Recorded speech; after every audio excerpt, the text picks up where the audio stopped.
Bonjour, bienvenue sur la chaîne Crise et Résilience. Aujourd'hui, je suis avec un expert de la continuité d'activité et de la résilience qui est Denis Goulet. Bonjour Denis. Bonjour.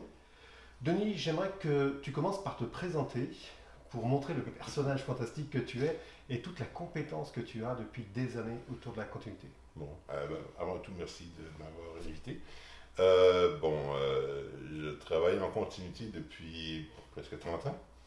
Donc, j'ai eu la chance de travailler dans ce domaine-là par hasard au début et ensuite par choix Mhm. personnel. Qu'est-ce qu'on fait en continuité? On aide les entreprises à continuer leurs activités, quoi qu'il arrive. Donc, on parle de continuité, de résilience, de préparation beaucoup dans ce qu'on fait. Mhm. Pourquoi est-ce que les entreprises devraient avoir un plan de continuité d'activité? Un plan de continuité d'activité permet justement de continuer ces opérations lors d'une interruption. Si une entreprise ou une organisation arrête de fonctionner, il y a des impacts partout. Donc, il y a des gens qui dépendent, des organisations qui dépendent de cette entreprise-là. Donc, s'organiser pour continuer, ça règle les choses. Mhm. Donc, c'est la bonne raison. Il y a des clients qui exigent, il y a des missions à faire, il y a des obligations contractuelles, il y a des obligations morales dans certains cas qui font qu'on doit faire ce qu'il faut pour continuer lors d'une interruption. Donc, il faut se préparer pour ne pas avoir à improviser. Ok.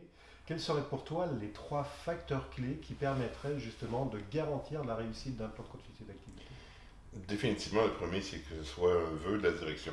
Donc, ça prend, il faut que la direction de l'organisation soit clairement intéressée et qu'elle passe le message à tout le monde, que c'est une priorité, que c'est quelque chose qu'il faut faire via une politique de continuité déjà, ok, via un support constant, assurer qu'il y a des ressources humaines appropriées, qu'il y a des ressources financières et des ressources matérielles appropriées disponibles pour mettre en place les plans de continuité.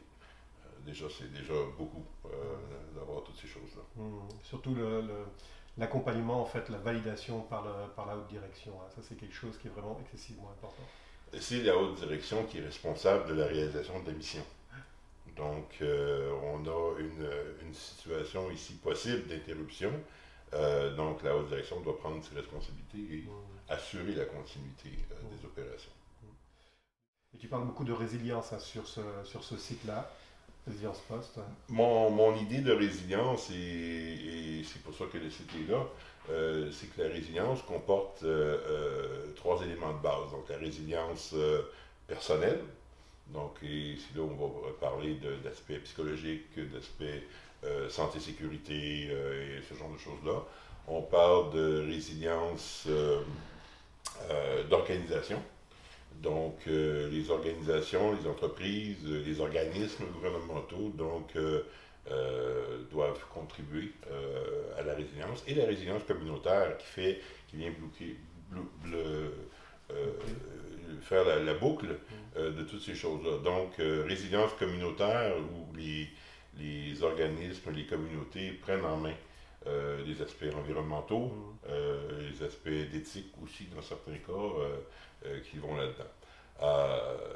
Vous allez voir sur resilience.post tous les sujets qui, selon nous, contribuent à la résilience. Okay? Et des fois, ça peut être un petit peu surprenant, mais quand on y pense, quand on pense aux trois piliers, moi ce que je considère les trois piliers de la résilience, donc la résilience personnelle, la résilience communautaire et la résilience organisationnelle, tous ces éléments-là vont bien ensemble. Donc c'est pour ça que nous, on met beaucoup d'articles de ce côté-là. On a aussi une série d'auteurs qui publient des articles complets sur des éléments de résilience. Donc, si ça vous intéresse, vous y allez. C'est de resiliencepost.com. Et sur LinkedIn, tu as un groupe Oui. où il y a énormément de personnes. C'est l'un des plus gros groupes, me semble-t-il, de LinkedIn. C'est un grand groupe qui regroupe, c'est le cas de dire, des gens intéressés. Bon, initialement, c'était en continuité. On a étendu pour couvrir la résilience. Donc, c'est le groupe RESIX, RESIX, RISX, donc Resilience Information Exchange, sur LinkedIn. C'est un groupe où les gens peuvent discuter, poser des questions. Il y a au moins 15 000 personnes sur ce groupe aujourd'hui. Et on tient particulièrement au fait que c'est pas un groupe où il y a des promotions et de la publicité, ce qui fait que c'est un groupe quand même assez propre en termes de contenu. Donc, je vous invite effectivement à vouloir vous inscrire à RISX, le groupe RESIX sur LinkedIn. Denis, tu es formateur aussi, et est-ce que tu peux te donner en fait le site si les personnes veulent te contacter pour en savoir plus? Il y a deux choses en fait, tu es formateur, mais tu as aussi un site où dessus tu mets énormément d'articles qui sont fort intéressants. J'aimerais que tu partages les sites par rapport à ça. OK, donc pour les formations, on peut voir le site web, c'est continuitylink.com, donc continuitylink en un mot.com. Vous pouvez trouver, et puis bon, il y a une page qui explique toutes les formations qu'on offre. Beaucoup de formations en continuité et beaucoup de formations ISO qui débordent la continuité pure comme telle, mais qui s'inscrivent bien dans un mode de résilience. Donc on parle de sécurité, on parle de gestion de risque, on parle de qualité, on parle d'environnement, donc on parle de toutes ces choses-là. On a aussi un site web qui s'appelle theresiliencepost.com sur lequel on fait de l'agrégation d'articles. Donc on présente des articles que nous on trouve intéressants dans le domaine de la résilience. Et il parle un petit peu aussi de nos formations. On en profite quand même. Ok. Écoute, Denis, merci beaucoup de ces informations-là. Toutes les informations-là sont en dessous dans la description, donc n'hésitez pas à aller visiter les différents liens qui sont en dessous.